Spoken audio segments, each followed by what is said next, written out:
Friends, कैसे हैं आप लोग। तो फ्रेंड्स, आज आपका क्लास भारतीय राष्ट्रीय कांग्रेस का एमसीक्यू से संबंधित क्लास होने वाला है। फ्रेंड्स, बीपीएससी टीआरई 4 का अगर आप लोग तैयारी कर रहे हैं तो यह क्लास आप लोगों के लिए काफ़ी इंपॉर्टेंट होने वाला है, क्योंकि फ्रेंड्स कल के क्लास में मैंने आप सभी को भारतीय राष्ट्रीय कांग्रेस से संबंधित थ्योरी क्लास कंप्लीट करवाया था। आज इसी चैप्टर का मैं आपको एमसीक्यू करवाऊंगा। आज का क्लास अगर आप देख लेते हैं तो भारतीय राष्ट्रीय कांग्रेस से जितने भी एग्ज़ाम में अगर आपको प्रश्न पूछा जाएगा, ये सारा प्रश्न हमारे ही क्लास से आपको देखने को मिलेगा। ये मैं आपको 100% गारंटी के साथ कह रहा हूँ, क्योंकि फ्रेंड्स इस क्लास में मैं सभी टॉप प्रश्न लिया हूँ जो एग्ज़ाम में बार बार पूछा जाता है। विथ एक्सप्लेन के साथ मैं आपको पढ़ाऊँगा। जो कल का वीडियो नहीं देखे हैं भारतीय राष्ट्रीय कांग्रेस का, जो मैं कल थ्योरी क्लास करवाया था, तो आप लोग ज़रूर देख लें। मैं लिंक इस वीडियो के डिस्क्रिप्शन में प्रोवाइड करवा दूंगा। सबसे पहले आप लोग थ्योरी क्लास कंप्लीट कर लीजिएगा, उसके बाद यह क्लास जब आप पढ़ेंगे तो आपको अच्छे से समझ में आ जाएगा और आपका एक भी प्रश्न एग्ज़ाम में नहीं छूटेगा। क्योंकि फ्रेंड्स एक क्लास में मैं एक चैप्टर आप लोग को डेली पढ़ा रहा हूँ। भारतीय राष्ट्रीय कांग्रेस से संबंधित जितने भी इम्पॉर्टेंट प्रश्न होंगे, जितने भी अभी तक एग्जाम में जो बार बार पूछा जा रहा है, सभी प्रश्न को मैं इस वीडियो में कवर कर दूंगा। या ये क्लास देखने के बाद आपको कहीं से भी भारतीय राष्ट्रीय कांग्रेस पढ़ने का ज़रूरत नहीं पड़ेगा। यही क्लास आप अच्छे से देख लीजिए, आपका एग्ज़ाम निकल जाएगा। और इससे भारतीय राष्ट्रीय कांग्रेस से संबंधित अगर एग्ज़ाम में प्रश्न पूछा गया, जो कि पूछा ही जाता है, खासकर बीपीएससी टीआरई 4 में आपको प्राइमरी में सबसे ज़्यादा 18 से 20 प्रश्न सिर्फ मॉडर्न हिस्ट्री से प्रश्न देखने को मिलेगा। 6 to 8, 9, 10, 11, 12 जनरल पेपर जिनका है 40 नंबर का, उसमें भी मॉडर्न हिस्ट्री का प्रश्न कम से कम 7 से 8 प्रश्न देखने को मिलेगा। लेकिन जो प्राइमरी का तैयारी कर रहे हैं 1 to 5 क्लास के लिए, तो आप लोगों को सबसे ज़्यादा मॉडर्न हिस्ट्री पे ही फोकस करना है, क्योंकि मॉडर्न हिस्ट्री से सबसे ज़्यादा प्रश्न आप ही लोगों को रहता है एग्ज़ाम में। तो फ्रेंड्स वीडियो के अंत तक आप लोग ज़रूर बने रहें, और अगर चैनल पे कोई नए हैं तो चैनल को सब्सक्राइब अवश्य कर दें। भारतीय राष्ट्रीय कांग्रेस की स्थापना कब हुई?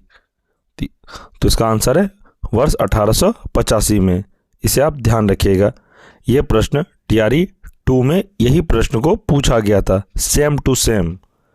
क्योंकि फ्रेंड्स आपको पता है कि जो मैं आपको प्रश्न करवाऊँ ये एनसीईआरटी का ही प्रश्न है। डायरेक्ट आपको ऐसा ही प्रश्न एग्जाम में डायरेक्ट देखने को मिलेगा, मैं आपको यकीन दिलाता हूँ। अगर आपको विश्वास ना हो तो आप प्रीवियस ईयर का क्वेश्चन पेपर उठा के देख लीजिए, तब आपको लगेगा कि जो मैं कह रहा हूँ वो सही है। इसका सॉल्यूशन देखते हैं। भारतीय राष्ट्रीय कांग्रेस की स्थापना 28 दिसंबर 1885 को बम्बई के ग्वालियर टैंक स्थित गोकुलदास तेजपाल संस्कृत कॉलेज के भवन में की गई। इसमें 72 प्रतिनिधियों ने भाग लिया, जिसकी अध्यक्षता वोमेश चंद्र बनर्जी ने की। इसकी स्थापना एओयूम द्वारा की गई थी, जो एक अवकाश प्राप्त अंग्रेज अधिकारी थे। भारतीय राष्ट्रीय कांग्रेस का नामकरण दादा भाई नौरोजी के परामर्श पर किया गया था। फ्रेंड्स अब मैं आपको बताऊंगा कि ये जो एक्सप्लेनेशन में कितने टाइप का आपको एग्जाम में प्रश्न देखने को मिलेगा। आपसे प्रश्न पूछा जाएगा कि भारतीय राष्ट्रीय कांग्रेस के प्रथम अधिवेशन की अध्यक्षता किसने की थी, तो आपको बताना है वोमेश चंद्र बनर्जी। भारतीय राष्ट्रीय कांग्रेस के पहले अध्यक्ष थे कौन? तो वोमेश चंद्र बनर्जी थे। और आपको ये भी पूछा जाएगा कि भारतीय राष्ट्रीय कांग्रेस की स्थापना कब हुई थी, पूरा डेट के साथ। तो आपको 28 दिसंबर 1885 याद रखना है। इसमें फ्रेंड्स एक प्रश्न और बन रहा है, आपको एग्जाम में पूछा जाएगा कि भारतीय राष्ट्रीय कांग्रेस की स्थापना किसके द्वारा की गई थी, तो ये ब्रिटिश अधिकारी थे एओ यूम के द्वारा की गई थी। इसे भी आप ध्यान रखिएगा।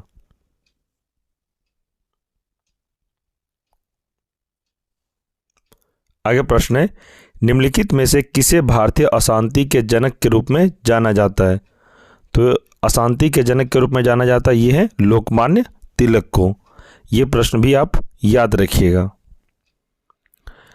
एक्सप्लेनेशन है कि वैलेंटाइन सिरोल ने तिलक को भारत में अशांति का जन्मदाता कहा था। एग्जाम में प्रश्न पूछेगा कि अशांति का जन्मदाता किसे कहा गया, तो यह तिलक को कहा गया है। और एक प्रश्न पूछा जाएगा कि अशांति का जनक तिलक को किसने कहा था, तो ये वैलेंटाइन सिरोल ने कहा था।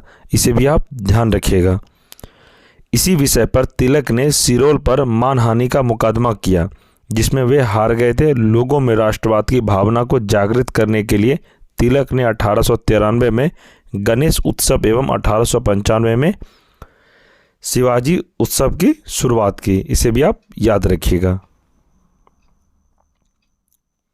आगे प्रश्न है, शेरे पंजाब के नाम से इनमें से कौन प्रसिद्ध थे? तो शेरे पंजाब के नाम से प्रसिद्ध थे लाला लाजपत राय। इसे भी आप ध्यान रखिएगा। सॉल्यूशन देखते हैं कि शेरे पंजाब व पंजाब केसरी, आपको प्रश्न पूछाएगा फ्रेंड्स कि पंजाब केसरी के नाम से किसे जाना जाता है? तो पंजाब केसरी भी लाला लाजपत को ही जाना जाता है।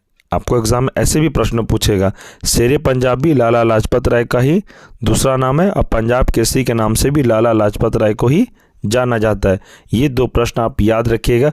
मुझे ऐसा लगता है ये प्रश्न आपका TRE 4 में पूछा जा सकता है, क्योंकि पंजाब केसरी के नाम से TRE 3 जो मार्च में एग्ज़ाम करवाया गया था, पेपर लीक की वजह से वो एग्ज़ाम को कैंसिल करना पड़ा था। ये प्रश्न को पूछा गया था डायरेक्ट कि पंजाब केसरी के नाम से कौन प्रसिद्ध हैं? तो आपको आंसर बताना, लाला लाजपत राय प्रसिद्ध हैं। इन्होंने 1888 में इलाहाबाद में हुए कांग्रेस के सम्मेलन में भाग लेकर राजनीतिक जीवन की शुरुआत की। वे भारतीय राष्ट्रीय कांग्रेस में गरम दल के नेता थे। लाला लाजपत राय किसके नेता थे? तो गरम दल के नेता थे। पंजाब में 1906 में क्रांतिकारी आंदोलन का प्रसार हुआ। सरकार ने रावलपिंडी में आंदोलन को कुचलने की दृष्टि से सार्वजनिक सभाओं पर रोक लगा दी थी। लाला लाजपत राय व अजीत सिंह शहीद भगत सिंह के चाचा की गिरफ्तार कर मांडेल जेल भेज दिया। इसे भी आप याद रखिएगा।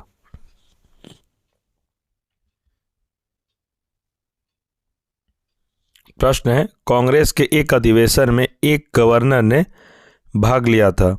उक्त गवर्नर तथा अधिवेशन स्थल निम्न में से कौन सा था? तो आंसर है लॉर्ड विलिंगटन, जो कि बंबई 1915 में हुआ था। ये आप ध्यान रखिएगा। सॉल्यूशन है कि भारतीय राष्ट्रीय कांग्रेस के 31वें अधिवेशन में लॉर्ड विलिंगटन ने भाग लिया था। इस अधिवेशन का आयोजन 1915 में बंबई में किया गया था। इस समय वह बंबई का गवर्नर था। उन्होंने 1931-1936 तक भारत के गवर्नर जनरल एवं वायसराय के रूप में कार्य किया। इसके कार्यकाल में 1 सितंबर से 1 दिसंबर 1931 तक लंदन में द्वितीय गोलमेज सम्मेलन का आयोजन किया गया था। इसे भी आप ध्यान रखिएगा।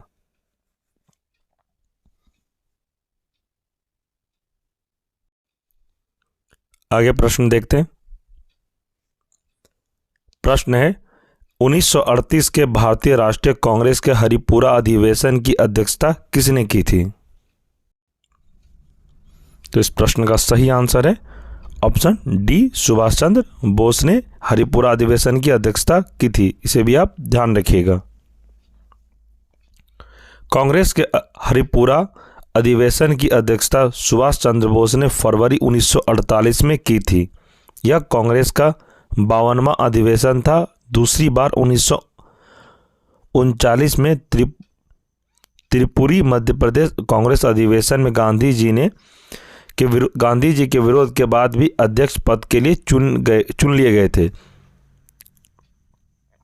जिसमें इन्होंने पट्टाभी सीतारामैया को पराजित किया था। पराजय के बाद गांधी जी ने कहा, पट्टाभी की हार मेरी हार है।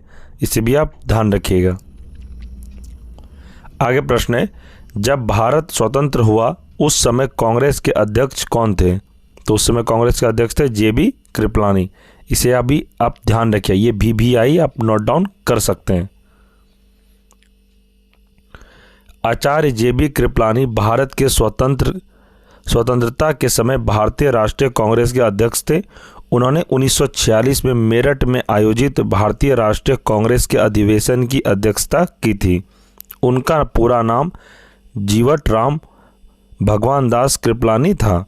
उन्होंने विजिल नाम से एक साप्ताहिक पत्रिका निकालना प्रारंभ किया और किसान मजदूर प्रजा पार्टी अथवा प्रजा पार्टी का गठन किया था। इसे भी आप ध्यान रखिएगा।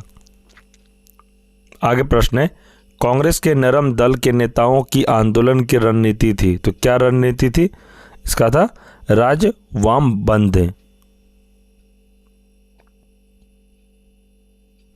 प्रश्न है 1908 में स्वतंत्रता संग्राम के किस उग्रवादी नेता को 6 वर्ष कारावास की सजा दी गई थी?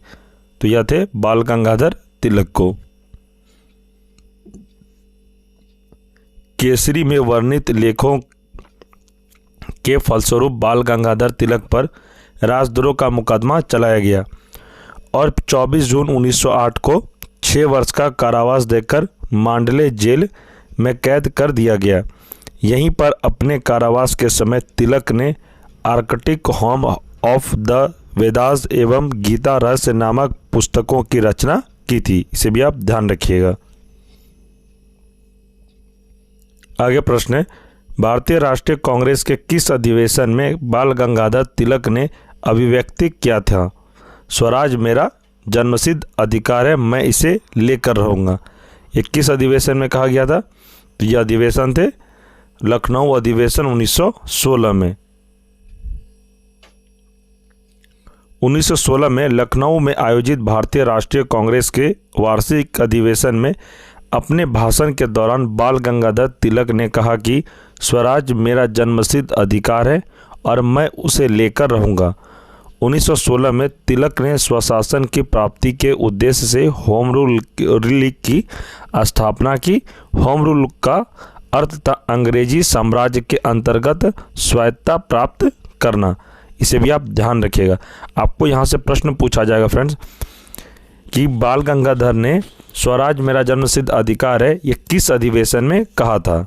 तो आपको बताना है लखनऊ अधिवेशन 1916 में कहा था। इस बात का आप ध्यान रखिएगा। एग्जाम में प्रश्न ये भी पूछा जा सकता है कि स्वराज मेरा जन्मसिद्ध अधिकार है और मैं इसे लेकर रहूँगा, यह नारा किसका था? तो यह नारा बाल गंगाधर तिलक का था। प्रश्न ऐसे भी पूछा जा सकता है। आप लोग जब मैं सॉल्यूशन जब करवाता हूँ तो आप लोग मन में क्वेश्चन बनाने सीखिए। जब क्वेश्चन बनाना सीख जाते हैं तो आपको आंसर ऑटोमेटिक याद हो जाएगा और कभी नहीं भूलिएगा। जब आप क्वेश्चन पढ़ते हैं और एक दूसरे से रिलेट करते हैं तो आपको खुद जब आप एग्ज़ाम में बैठेंगे, जब क्वेश्चन इस टाइप का आपके पास आएगा तो आपको खुद रिलेट होने लगेगा कि हाँ मैंने ऐसे पढ़ा था, वहाँ पे सर ने ऐसे बताया था। इसलिए आप लोग क्वेश्चन को क्रिएट करना सीखिए पहले। आगे बढ़ते हैं।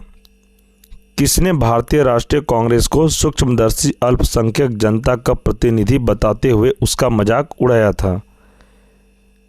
यह किसने उड़ाया था मजाक? तो इसका आंसर हो जाएगा ऑप्शन डी, लॉर्ड डफरिन ने। लॉर्ड डफरिन के कार्यकाल 1884-1888 में भारतीय राष्ट्रीय कांग्रेस 1885 की स्थापना हुई थी। भारतीय राष्ट्रीय कांग्रेस की स्थापना पर वायसराय डफरिन ने यह कहते हुए उपहास किया कि यह सूक्ष्मदर्शी अल्पसंख्यकों की जनप्रतिनिधित्व वाली संस्था है। इसे आप ध्यान रखिएगा। एग्जाम में आपको कथन से रिलेटेड भी प्रश्न पूछा जा सकता है और पूछा ही जाता है। आप इस बात को 100% लिख लीजिए। तैयारी 3 तक अभी तक देखा गया है, कथन से रिलेटेड बहुत सारा प्रश्न पूछा गया है। तो मैं कथन वाला जितने भी प्रश्न आपको करवाता हूँ तो आप उसे नोट डाउन कर लें या फिर अच्छे से समझ लें और याद कर लें।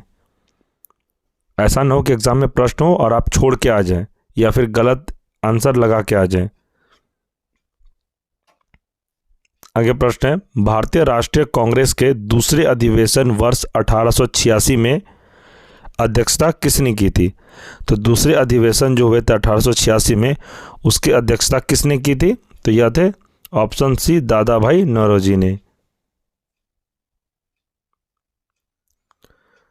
अध्यक्ष से रिलेटेड प्रश्न आपको एग्जाम में पूछा जाएगा, वही मैं आपको बता देता हूं कि कांग्रेस अधिवेशन अध्यक्षता का वर्ष दादा भाई नौरोजी ने कब किया था? तो 1886 में, 1893 और 1906 में भारतीय राष्ट्रीय कांग्रेस की अध्यक्षता दादा भाई नौरोजी ने 3 बार अध्यक्षता की थी। इसे भी आप ध्यान रखिएगा। जॉर्ज यूले, एग्जाम में आपको प्रश्न पूछा जाएगा कि भारतीय राष्ट्रीय कांग्रेस का ब्रिटिश अध्यक्ष कौन बने थे, यानी कि अंग्रेज अध्यक्ष कौन थे कांग्रेस अधिवेशन के? तो आपको बताना है जॉर्ज यूले थे 1888 में। सुरेंद्र नाथ बनर्जी ये 1895 और 1902 में अध्यक्ष रहे थे भारतीय राष्ट्रीय कांग्रेस के। लाला लाजपत राय यह 1920 में रहे थे। कांग्रेस के त्रिपुरी अधिवेशन के पश्चात सुभाष चंद्र बोस और दक्षिण पंथियों का समस्त विवाद किस प्रश्न पर केंद्रित हो गया था? तो बताइए, इस प्रश्न का सही आंसर है कांग्रेस कार्यकारिणी समिति के गठन। ये आप याद रखिएगा। तैयारी 4 में इस बार प्रश्न ये वाला आने का कम से कम 90% मुझे लगता है ये प्रश्न आने के प्रबल संभावना है। चाहे आप किसी भी क्लास का तैयारी कर रहे हैं, चाहे पीआरटी का तैयारी कर रहे हैं, चाहे आप पीजीटी या फिर टीजीटी या फिर 6 to 8 का तैयारी कर रहे हैं, ये सभी क्लास के लिए प्रश्न बहुत ही इम्पॉर्टेंट है। इस बात का आप ध्यान रखिएगा। सॉल्यूशन है कि कांग्रेस के त्रिपुरी अधिवेशन 1939 के पश्चात सुभाष चंद्र बोस और दक्षिण पंथियों के मध्य विवाद कांग्रेस कार्यकारिणी समिति के गठन के प्रश्न पर केंद्रित हो गया। इस विवाद के कारण सुभाष चंद्र बोस ने अध्यक्ष पद से त्यागपत्र दिया एवं मई 1939 में कांग्रेस के अंतर्गत फॉरवर्ड ब्लॉक की स्थापना की। एग्जाम में आपको प्रश्न पूछा जाएगा कि फॉरवर्ड ब्लॉक की स्थापना किसके द्वारा की गई, तो बताना है आपको सुभाष चंद्र बोस के द्वारा की गई थी। आगे प्रश्न है, भारतीय राष्ट्रीय कांग्रेस की पहली महिला अध्यक्ष निम्नलिखित में से कौन थी? तो भारतीय राष्ट्रीय पहली महिला अध्यक्ष निम्नलिखित में कौन सी थी? तो आपको बताना, इसका सही आंसर हो जाएगा option B, Shrimati Annie Besant. और फ्रेंड्स, मैं आपको एक प्रश्न यहाँ से और बता देता हूँ। अगर आपको एग्जाम में प्रश्न पूछा जाए कि भारतीय राष्ट्रीय कांग्रेस की पहली महिला भारतीय अध्यक्ष कौन थी, ये तो है कि प्रश्न है यहाँ पर भारतीय राष्ट्रीय कांग्रेस की पहली महिला अध्यक्ष, सिर्फ यहाँ पूछा गया महिला अध्यक्ष, तो आपको एनी बेसेंट बताना है। और प्रश्न पूछा जाएगा भारतीय राष्ट्रीय कांग्रेस की पहली महिला भारतीय अध्यक्ष कौन थी, यानी कि पहली भारतीय महिला कौन थी जो भारत की महिला थी जो कांग्रेस के अध्यक्ष बनी थी। इसका आंसर हो जाए ऑप्शन ए, श्रीमती सरोजिनी नायडू। प्रश्न आपको ऐसे भी पूछा जाएगा कि भारतीय राष्ट्रीय कांग्रेस की पहली भारतीय महिला अध्यक्ष कौन बनी। भारतीय अगर आपको एग्जाम में देखने को मिल जाए तो आपको श्रीमती सरोजिनी नायडू लगाना है आंसर, और अगर भारतीय देखने को नहीं मिला, ऐसे ही प्रश्न को आपको मिला कि कांग्रेस की पहली महिला अध्यक्ष कौन थी, तो श्रीमती एनी बेसेंट थी, और यहाँ पर अगर भारतीय जुट गया तो आपको सरोजिनी नायडू बताना है। ये दोनों प्रश्न आप याद कर लीजिए। एक्सप्लेनेशन में है कि श्रीमती एनी बेसेंट भारतीय राष्ट्रीय कांग्रेस की पहली महिला अध्यक्ष थी। इन्होंने 1917 में कोलकाता में संपन्न हुए कांग्रेस के 32वें वार्षिक अधिवेशन की अध्यक्षता की थी। एनी बेसेंट ने सितंबर 1916 में मद्रास में Akhil Bharatiya home rule league की स्थापना की।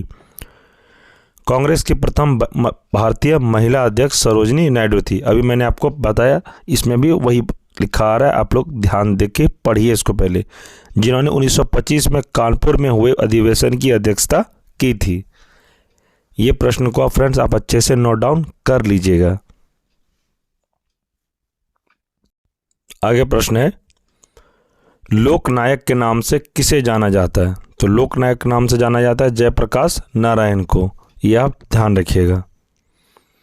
लोकनायक के नाम से प्रसिद्ध जयप्रकाश नारायण ने इंदिरा गांधी की सरकार के विरुद्ध 5 जून 1974 को गांधी मैदान पटना से संपूर्ण क्रांति का आह्वान किया। 1998 में इन्हें भारत रत्न मरणोपरांत से सम्मानित किया गया था। ये बात का आप ध्यान रखिएगा। आगे प्रश्न है, निम्नलिखित में से किसका संबंध बिहार सोशलिस्ट पार्टी से था? तो यह थे जयप्रकाश नारायण। और फ्रेंड्स, ये बिहार से रिलेटेड प्रश्न है, तो आपको ये प्रश्न नोट डाउन कर लेना है, क्योंकि आपको एग्जाम में तैयारी 4 में 3 से 4 प्रश्न ऐसा आएगा जो कि बिहार से ही रिलेटेड पूछा जाएगा। तो जितने भी बिहार से रिलेटेड प्रश्न हैं वो प्रश्न आप अच्छे से नोट डाउन करके इसको याद कर लीजिए, क्योंकि ये बिहार से संबंधित प्रश्न है। तो ये प्रश्न आपके तैयारी 4 में आने का प्रबल संभावना है। 90% मुझे लगता है प्रश्न को इस बार पूछा जा सकता है आपके एग्जाम में। जयप्रकाश नारायण बिहार सोशलिस्ट पार्टी से जुड़े थे।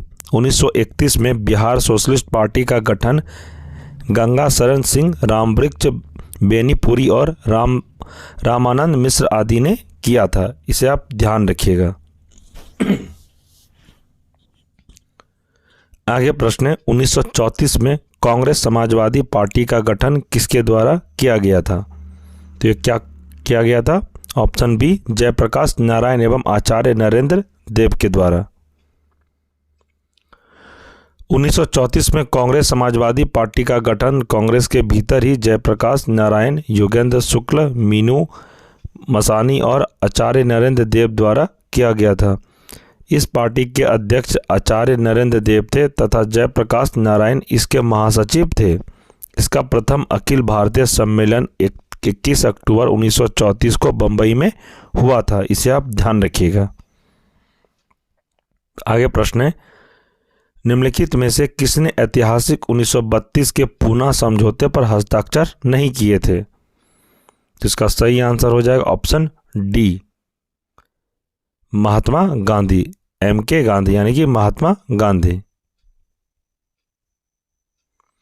24 सितंबर 1932 के पूना समझौते पर डॉक्टर अंबेडकर दलित वर्ग की ओर से और पंडित मदन मोहन मालवीय हिंदू जाति की ओर से हस्ताक्षर किए। इस समझौते के अंतर्गत अंबेडकर ने हरिजनों के पृथक प्रतिनिधित्व की मांग को वापस ले लिया, संयुक्त निर्वाचन के सिद्धांत को स्वीकार, इसके साथ ही दलितों के लिए आरक्षित 71 स्थानों को बढ़ाकर 147 कर दिया। इसे आप याद रखिएगा। आगे प्रश्न है, पूना समझौता का संबंध था, तो ये किससे संबंध था? तो यह दलित वर्ग से संबंधित था। पूना समझौता महात्मा गांधी तथा भीमराव अंबेडकर के मध्य 24 सितंबर 1932 को हुआ था। पूना समझौते का मुख्य उद्देश्य दलित वर्ग को प्रांतीय विधानमंडल के प्रतिनिधित्व प्रदान करता है। यह आप याद रखिएगा। आगे प्रश्न है, अखिल भारतीय दलित वर्ग का संघ स्थापित किया गया था, तो किया गया था कहाँ पर? तो यह जगह डॉक्टर भीमराव अंबेडकर के द्वारा। यह प्रश्न को याद रखिएगा। दलित वर्ग के अधिकारों को सुनिश्चित करने के लिए डॉक्टर भीमराव अंबेडकर ने वर्ष 1920 में अखिल भारतीय दलित वर्ग संघ all India depressed class federation की स्थापना की। इसके अतिरिक्त इन्होंने स्वर्ण हिंदुओं तथा अछूतों में सामाजिक समानता के सिद्धांत का प्रचार हेतु समाज समता संघ की स्थापना की थी। ये भी आप याद रखिएगा। आगे प्रश्न है, महात्मा गांधी ने प्रथम आमरण अनशन कब प्रारंभ किया था? तो ये कब किया था? तो यह कम्युनल अवार्ड के समय में किया था। तत्कालीन ब्रिटिश प्रधानमंत्री रेमजे मैकडॉनल्ड ने सांप्रदायिक पंचाट 16 अगस्त 1932 के द्वारा मुसलमानों एवं सिखों के अतिरिक्त अब दलित वर्ग की भी अल्पसंख्यक का दर्जा प्रदान कर दिया। अंबेडकर ने इसका समर्थन किया, परंतु गांधी जी ने इस पंचाट के विरुद्ध 20 सितंबर 1932 को यरवदा सेंट्रल जेल में प्रथम आमरण अनशन प्रारंभ कर दिया। मदन मोहन मालवीय के प्रयासों से पूना में गांधी व अंबेडकर के मध्य एक समझौता हुआ, जिसे पूना पैक्ट के नाम से जाना जाता है। इस बात का आप ध्यान रखिएगा। आगे प्रश्न है, हाली पद्धति संबंधित थी, तो किससे संबंधित थी? यह बंधुआ मजदूरी से संबंधित थी। हाली पद्धति बंधुआ मजदूर व बंधुआ मजदूरी से संबंधित है। यह मुख्यतः बारदोली क्षेत्र से संबंधित है, जहां निम्न जनजातीय जिन्हें कालीपराज के लोग उच्च जातियों के यहाँ पुश्तैनी मजदूर के रूप में कार्य करते थे। इसे आप ध्यान रखिएगा। आगे प्रश्न है, कांग्रेस की प्रथम महिला अध्यक्ष कौन थी? तो कांग्रेस की प्रथम भारतीय महिला अध्यक्ष, यहाँ देखिए ये प्रश्न को मैं आपको इससे पहले भी प्रश्न में समझा दिया था कि कांग्रेस की प्रथम भारतीय अगर आ जाएगा तो आपको सरोजनी नायडू बताना है। अगर एग्जाम में आपको पूछा जाएगा कि कांग्रेस की प्रथम महिला अध्यक्ष कौन थी, अगर भारतीय नहीं रहेगा, सिर्फ रहेगा प्रथम महिला अध्यक्ष कौन थी? तो एनी बेसेंट आपको बताना है। अगर भारतीय जुटा हुआ रहेगा प्रश्न में प्रश्न में रहेगा कि भारतीय, तो आपको सरोजिनी नायडू बताना है। अगर भारतीय नहीं रहेगा और सिर्फ रहेगा कि कांग्रेस के प्रथम महिला अध्यक्ष बताइए, तो आपको एनी बेसेंट आंसर लगाना है। इसे आप ध्यान रखिएगा। कांग्रेस के प्रथम महिला अध्यक्ष श्रीमती सरोजिनी नायडू थी। उन्होंने कांग्रेस के कानपुर अधिवेशन, सरोजिनी नायडू ने कानपुर अधिवेशन वर्ष 1925 40वें अधिवेशन में अध्यक्षता की थी। वह भारत में किसी राज्य की राज्यपाल बनने वाली प्रथम महिला है। वह 1947-49 तक उत्तर प्रदेश के राज्यपाल रही है। इसे भी आप ध्यान रखिएगा। आगे प्रश्न है, भारतीय राष्ट्रीय कांग्रेस के निम्नलिखित अधिवेशनों में से किसकी अध्यक्षता सी विजय राघवाचार्य ने की थी?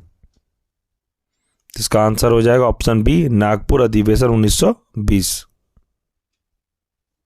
नागपुर अधिवेशन 1920 में अध्यक्षता की श्री विजय राघवाचार्य ने की थी। इस अधिवेशन में कांग्रेस ने रियासतों के प्रति अपनी नीति की घोषणा करते हुए उनके शासकों से यह मांग की कि प्रजा को पूर्ण उत्तरदायी सरकार दी जाए। इस प्रश्न को आप ध्यान रखिएगा।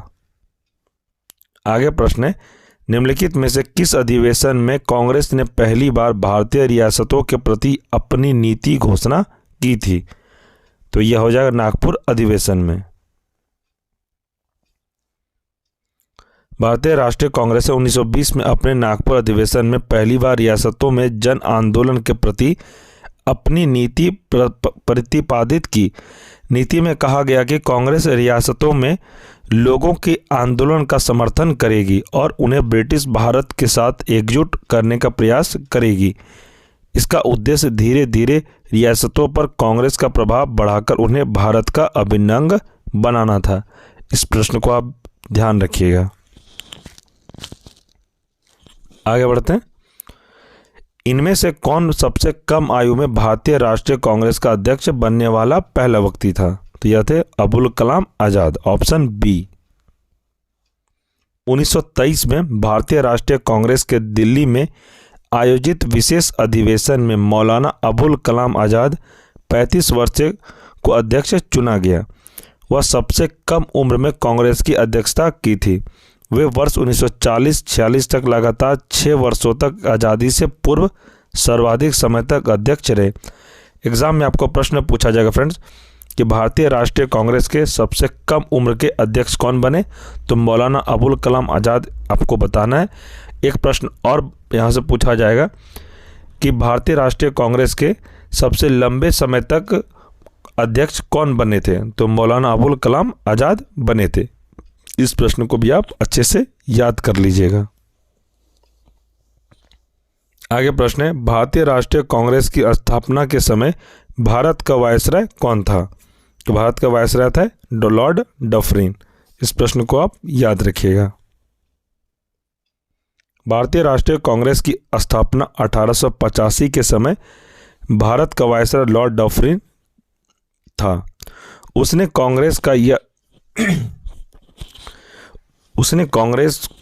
का यह कहकर मजाक उड़ाया था कि यह सूक्ष्मदर्शी अल्पसंख्यकों की संस्था है। लॉर्ड डफरिन के कार्यकाल में भारतीय राष्ट्रीय कांग्रेस की स्थापना को एक महत्वपूर्ण घटना माना जाता है।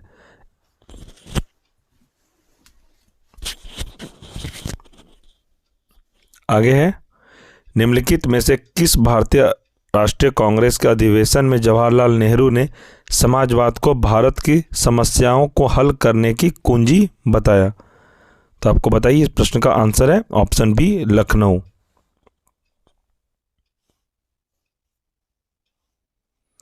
उन्नीस सौ 1936 के कांग्रेस के लखनऊ अधिवेशन में जवाहरलाल नेहरू ने समाजवाद को भारत की समस्याओं को हल करने की कुंजी बताया। उन्होंने कहा था कि मैं समाजवाद के अलावा ऐसा कोई दूसरा रास्ता नहीं देखता जो भारत के लोगों को गरीबी, बेकारी और गुलामी से मुक्ति दिला सके। आगे बढ़ते हैं।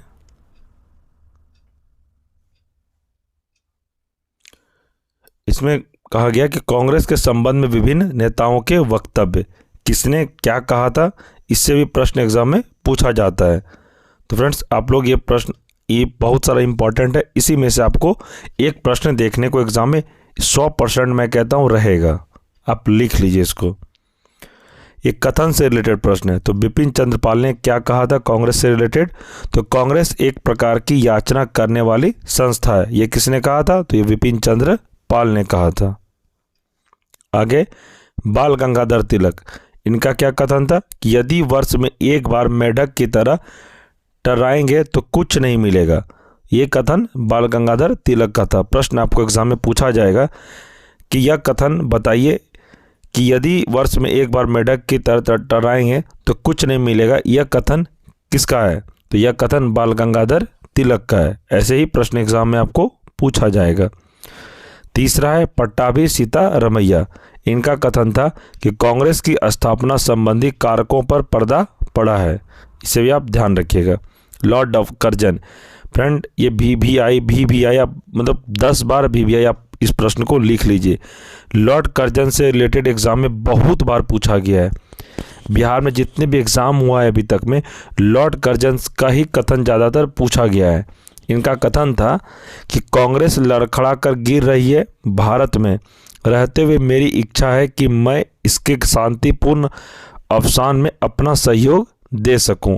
यह कथन लॉर्ड कर्जन का है। तो इसे भी आप अच्छे से लिख लीजिए और याद कर लीजिएगा।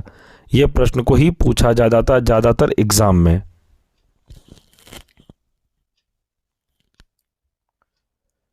आगे लॉर्ड डफरिन, इनका कथन है कि कांग्रेस संप्रभात लोगों का प्रतिनिधित्व करने वाला संगठन है।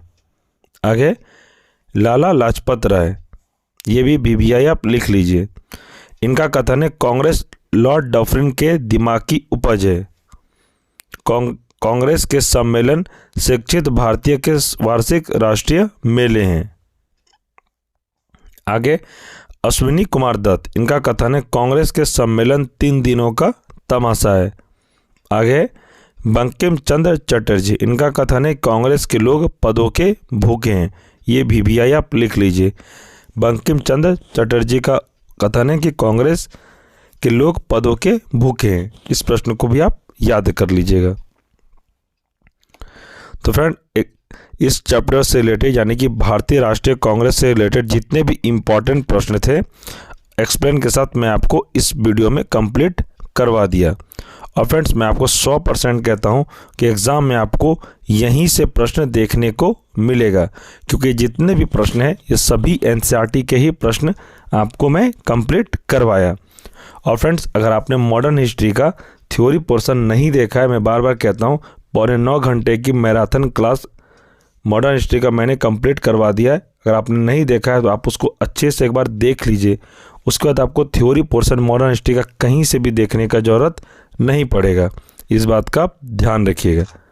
और फ्रेंड्स मैं आपको एक बात बता दूं, अगर आपको एग्ज़ाम से रिलेटेड किसी भी तरह का कोई प्रश्न पूछना हो तो आप कमेंट सेक्शन में ज़रूर लिखें, मैं आपको रिप्लाई ज़रूर दूंगा।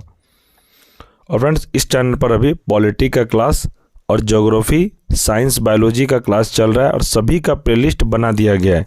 अगर आप TRE 4 का तैयारी कर रहे हैं तो इस चैनल से जुड़कर आप सभी सब्जेक्ट का तैयारी कर सकते हैं। और फ्रेंड्स पॉलिटी का जो MCQ है, बिहार में जितने भी एग्ज़ाम अभी कंडक्ट कराया गया है, मैं चैप्टर वाइज आप सभी को MCQ पॉलिटी में कंप्लीट करवा रहा हूं, जिसमें से अभी 4 चैप्टर कंप्लीट हो गया है। अगर आप नहीं देखें तो उसका भी प्लेलिस्ट बना हुआ है, आप जाके क्लास कर सकते हैं। जितने भी स्टूडेंट हैं TRE 4 का तैयारी करने के वाले, वो सभी स्टूडेंट से मेरा एक ही रिक्वेस्ट है, अगर आप तैयारी कर रहे हैं तो आप अच्छे से तैयारी करिए और NCERT को ही पढ़िए। आप कहीं से भी पढ़िए, ऐसा नहीं मैं आपको फोर्स करूंगा कि आप मेरे ही चैनल से पढ़िए। आपको कहीं और भी अच्छा लग रहा है पढ़ने में, अगर आप पहले देख लीजिए एनालिसिस करके कि NCERT पढ़ा रहे हैं कि नहीं पढ़ा रहे हैं। आप खुद से भी आपको पढ़ना हो तो आप NCERT की ही बुक पढ़िए। और मैं जो आपको प्रश्न उत्तर और जितने भी क्लास अभी तक थ्योरी पोर्शन भी करवाया हूँ और करवा रहा हूँ, ये सभी NCERT के ही प्रश्न हैं। इसलिए फ्रेंड्स मैं आपको रिक्वेस्ट यही करूँगा कि TRE 4 में अगर सिलेक्शन लेना है आपको तो आप NCERT ही आपको पढ़ना पड़ेगा। आप चाहे कुछ भी कर लो, BPSC का आप एनालिसिस प्रीवियस ईयर प्रश्न उत्तर करिएगा। BPSC ज़्यादातर NCERT और SCERT से ही प्रश्न पूछा गया है। तो फ्रेंड्स मैं आपको लास्ट टाइम बता दूं कि मॉडर्न हिस्ट्री का मैराथन क्लास कंप्लीट हो गया है और उसका लिंक मैं इस वीडियो के डिस्क्रिप्शन में दे दिया हूं। आप लोग पहले मॉडर्न हिस्ट्री का थ्योरी पोर्शन क्लास अच्छे से कर लीजिए। 9.25 घंटे की क्लास है। मुझे पता है कि आपका एक बार में आप नहीं कर पाइएगा क्लास, तो आप उसको 3 दिन में कंप्लीट कर लीजिए। और उसका PDF नोट्स भी टेलीग्राम पर प्रोवाइड करवा दिया गया है। आप पहले क्लास करिए, उसके बाद आप PDF जब पढ़िएगा तो आपको अच्छे से पूरा कंप्लीट हो जाएगा, एक भी डाउट नहीं बचेगा। और जितना डाउट बचा भी रहेगा उसके बाद सेम टू सेम ऐसे ही चैप्टर वाइज MCQ मैं आपका करवा रहा हूँ। पहले आप थ्योरी करिए, फिर चैप्टर वाइज MCQ जो मैं करवा रहा हूँ, ये करने के बाद आपका एक भी प्रश्न में डाउट नहीं रहेगा। उसके बाद भी अगर आपको डाउट रहता है और किस एग्ज़ाम से रिलेटेड कोई प्रश्न आपको पूछना है तो आप टेलीग्राम पर मुझे मैसेज कर सकते हैं, मैं आपको रिप्लाई ज़रूर दूंगा। और फ्रेंड्स, आपको किसी भी तरह का कोई प्रॉब्लम हो, आप मेरे से बात करना चाहते हैं, बहुत स्टूडेंट को मैंने अपना कॉन्टैक्ट नंबर शेयर कर दिया है। आपको एग्ज़ाम से रिलेटेड कोई प्रश्न पूछना हो या PDF नोट्स से रिलेटेड कि आपको ये नोट्स नहीं मिला है, जितने नोट्स मैंने अभी तक टेलीग्राम ग्रुप में प्रोवाइड करवाया, अगर आपको नहीं मिला है तो आप हमें इस नंबर पर कॉन्टैक्ट करिए। आप हमें मैसेज भी कर सकते हैं या आप हमें कॉल भी कर सकते हैं। अगर आपको लगे कि नहीं मुझे सर से बात करनी है तो आप हमें कॉल भी कर सकते हैं। आप नंबर नोट डाउन करिए, 9709427320। फिर से मैं लिख देता हूँ साफ साफ, 9709427320। यह नंबर मेरा खुद का नंबर है फ्रेंड्स। अगर आपको किसी भी तरह का डाउट हो एग्ज़ाम से रिलेटेड या क्लास से रिलेटेड, अगर आप कौन सा क्लास का तैयारी कर रहे हैं, आपको किस सब्जेक्ट पे वीडियो चाहिए, आप हमें कमेंट सेक्शन में ही बता सकते हैं या फिर आप हमें व्हाट्सएप पे मैसेज करके बताइए कि आप कौन से क्लास का तैयारी कर रहे हैं, आपको किस तरह का PDF नोट्स चाहिए। और अभी तक मैंने जितने टेलीग्राम ग्रुप में PDF नोट्स प्रोवाइड करवाया है, अगर आपको नहीं मिला है तो आप मुझे पर्सनली भी मैसेज कर सकते हैं कि हाँ सर मुझे ये वाला नोट्स नहीं मिला है, आप मुझे सेंड कर दिए, तो मैं आपको पर्सनली व्हाट्सएप पे या आप मुझे टेलीग्राम पर भी मैसेज करिएगा तो मैं आपको टेलीग्राम पर भी प्रोवाइड करवा दूंगा। कोई दिक्कत वाली बात नहीं है। बस आप लोग अच्छे से तैयारी करिए और TRE 4 में अपना एक सीट को कंफर्म करिए। मैं बार बार कहता हूँ फ्रेंड्स, TRE 5 नहीं आएगा। TRE 4 में अगर सिलेक्शन आपने नहीं लिया तो फिर आप 2-3 साल तक तो भूल ही जाइएगा। इसलिए कहता हूँ फ्रेंड, अच्छे से पढ़िए और एक सीट को इसी एग्ज़ाम में कंफर्म करिए।